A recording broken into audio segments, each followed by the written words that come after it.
Today on Kidsmag, The Lion King, the latest comics, and lots of music. Kidsmag is next.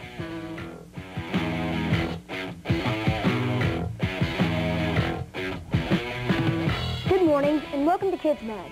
I'm Brandon Millman. And I'm Katie Lee. Summer's here and music is in the air, at least if you go to see one of the two musicals that are playing in our area. Both shows feature local performers putting their talent to work, and both are based on famous characters who first appeared in newspaper comic strips. In a minute, Sean Holt will tell us about the Huntington performance of Little Abner. But first, let's go to Chief Logan State Park, where the star is called Annie. The most famous musical, based on a comic strip character, is being staged at Chief Logan State Park. It's called Annie. Annie is really little orphan Annie, who started out as a comic strip character, then a radio star. These days, she's most famous for the musical that carries her name. Annie is an 11-year-old orphan, and we had so many very talented kids try out for the part that we decided to double cast the part of Annie. And we had so many other kids that we wanted to use that we decided to double cast all of the orphan parts. And that's why we've got about 17 altogether in the show. It's a lot of fun, but it's also a lot of work. A crew of 5, and in addition to me, helped to build the set. We worked from June 9th until opening night, and in fact are still doing a few minor things as the show is going on. Hey, Hoberman, hey, Dapper Dan, you both got yourself a brother. You're never fully dressed without a smile. You're gonna be the Bromley. They said a mile, but brother, you're never fully dressed without a smile. Who cares what they're wearing on Main Street or Saville Row? It's what you wear from ear to ear and not from head to toe. That matters. Ah, the lovely Boylan sisters. So janitor, so long for a while. Remember, you're never fully dressed without a smile. I love doing plays, and I've been on mission 20 of them, and I'm used to them. I do them every year. It's a big role to play. You just have to work hard for it and learn all your lines. Make sure you're not going to kill yourself on stage. It's fun, and I just like to do plays. That it's hard work, but it's really fun, and you have to be prepared to do anything. I've never done it before, so I wanted to see what it was like. I figured it'd be a fun play because everybody was so excited about it. Which is harder to do, a musical or a regular play? Musical, but it's fun because you get to do a lot of dancing. I'd have to say musical because you have to learn dances and you have to learn the songs and your lines. Because I love doing plays. I like doing plays a lot. And well, see, it's just something at the summer you really don't have much to do, and it's something you can do with a lot of hard work. So. If you'd like to see Annie, there's a show coming your way tonight. We have a show tonight, Saturday night. It's curtain is 8:30. It's at Chief Logan State Park in Logan. And then we have a show Sunday night, the following night.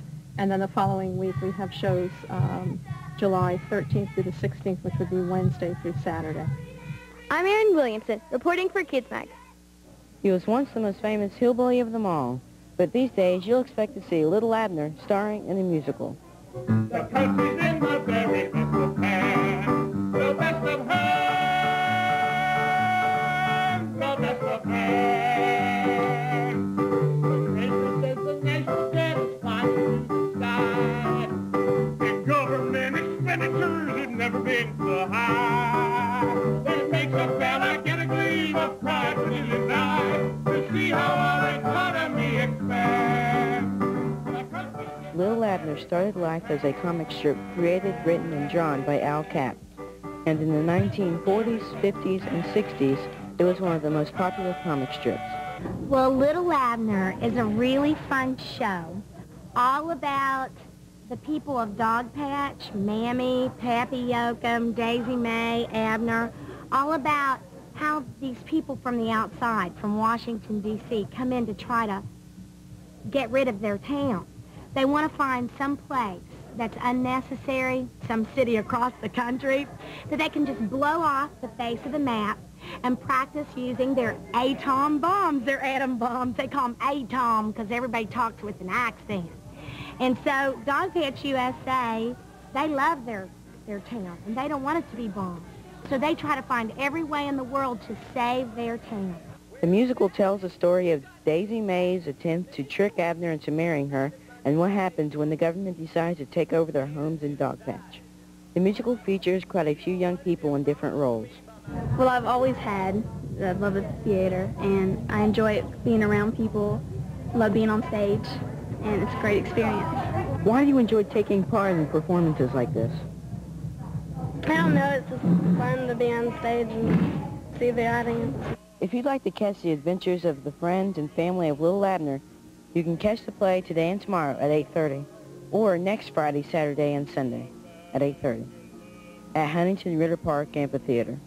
It's been a while since Abner was a household name, but this musical will show you why he was so popular. After all, comedy never gets old, and neither does a good show. I'm Sean Holt, reporting for Kidsmag. What's July 4th without fireworks? Pretty dull, that's what. Hopefully you caught one of the fireworks displays last weekend. To paint the sky with rockets, it takes a professional. Let's visit a fireworks launch site. But remember, kids, leave the explosions to the professionals. It's a yearly tradition along the banks of the Canal River. But if you thought last year's fireworks display was something to get excited about, then wait till this year. On this lonely barge along the banks of the Canal River, a powder keg is just waiting to explode. This one, because it's a flower, it should open up, and depending on where you are when it opens up, it will look like an orchid. This is one of 25 8-inch shells that will explode hundreds of feet in the air over downtown Charleston. Irving Perry and his crew with the Zambelli Fireworks Company have been setting up the launchers and wiring the fireworks for the past 4 days. Once showtime comes, the hard work is over. Each of the hundreds of shells will be launched by computer. Still, there's always a danger. To the audience on shore, there's no problem at all, but out here on the barge, obviously, we have no place to go except into the water. Working with black powder, something can go wrong. A shell could misfire, it could blow up on the ground. It's a risk Irving Perry doesn't mind taking because he says safety always comes first. All 10 fingers and toes are still there, so. The Charleston show will last from 25 to 30 minutes. It will start small and end very big. It will go down each of the rows here along the barge, and this is where the finale will be blasted from.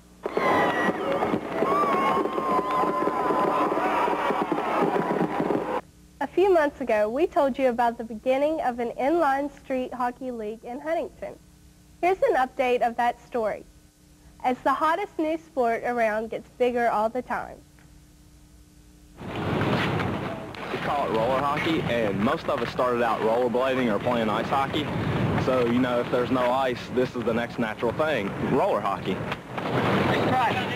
It's just a hard, round ball, and they don't bounce, so they don't bounce up over your stick. And there's a lot of different types, like cold weather and warm weather. We use a warm weather ball.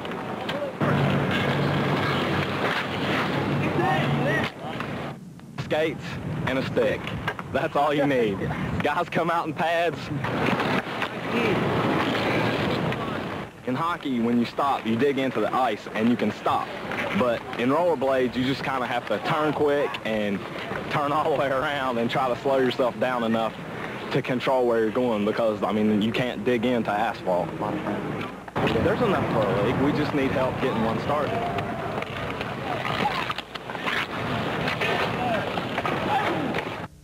Now it's time to pay a visit to the Comics Corner. Every week on Kidsmag, we give you a look at the latest comic books. Here's Sean Hunt with today's rundown, which includes the most unbelievable team-up in the history of comics. The best comics from the past week include the latest adventures of Archie, A Battle in Deep Space, and The Birth of a Hero. Let's start off in deep space as a valiant comics hero named Solar the Destroyer concludes his battle against the spider aliens.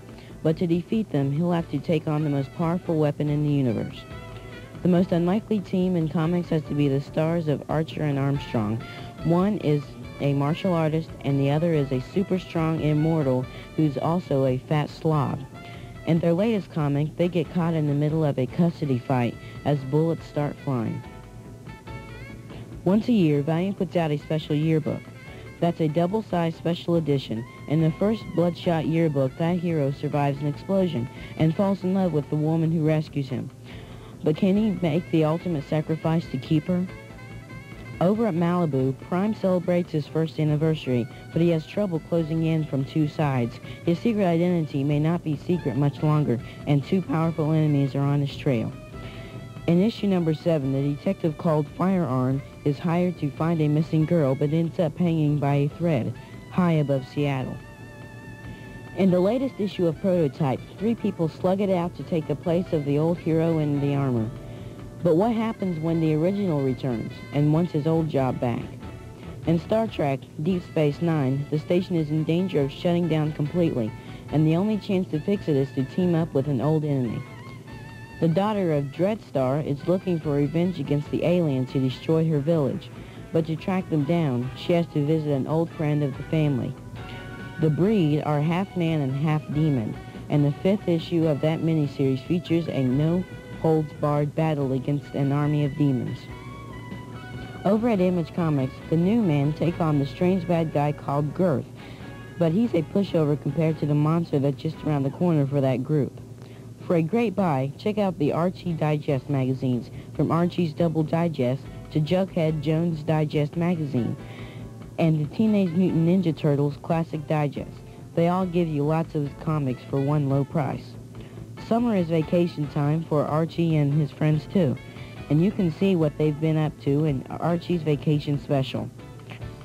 The day starts out bad for Betty when she finds out Archie can't make their dates. But when Jughead offers to take his place, will the day get even worse? It's a sandcastle contest, and in the Betty Veronica Spectacular, the 2 girls fight it out for first place. The problem is, Veronica doesn't exactly play fair. So what's the best comic of the week? We'll have to give that title to Archie Meets the Punisher.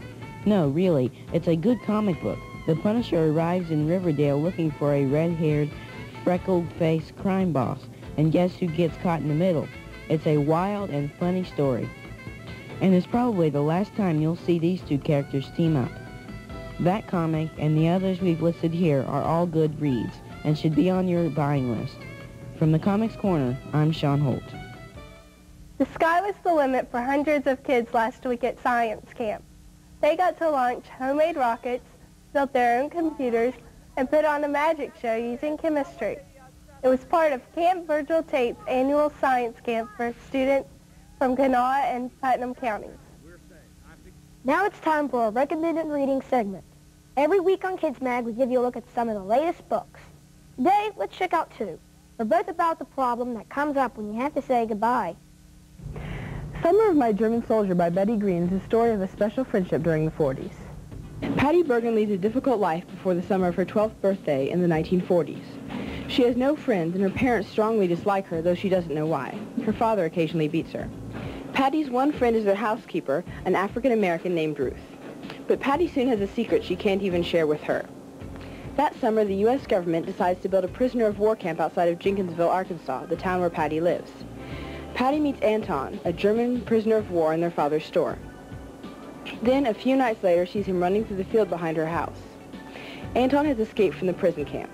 Patty offers to hide him in an abandoned room above the garage, and Anton accepts. Patty and Anton find a friend in one another. Anton teaches Patty of Germany and his life there. Soon Ruth, the housekeeper, learns of Anton's presence, and all 3 of them have long talks together. But it is time for Anton to leave, way before Patty is willing to let go.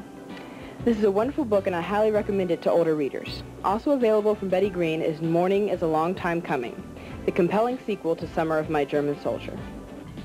Death is always tough to deal with, and that's what this book is all about.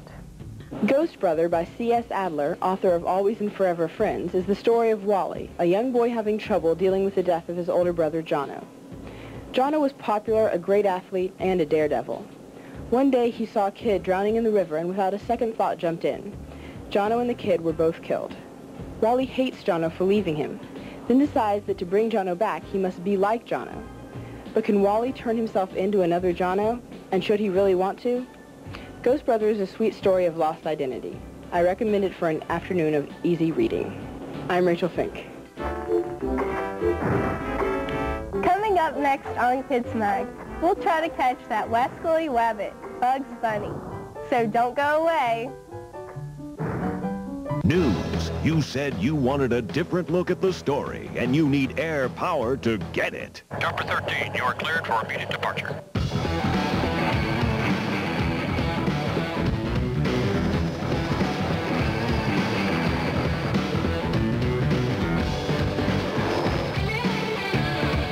Anywhere, anytime. Chopper 13. Air superiority in television news. Only on 13 News.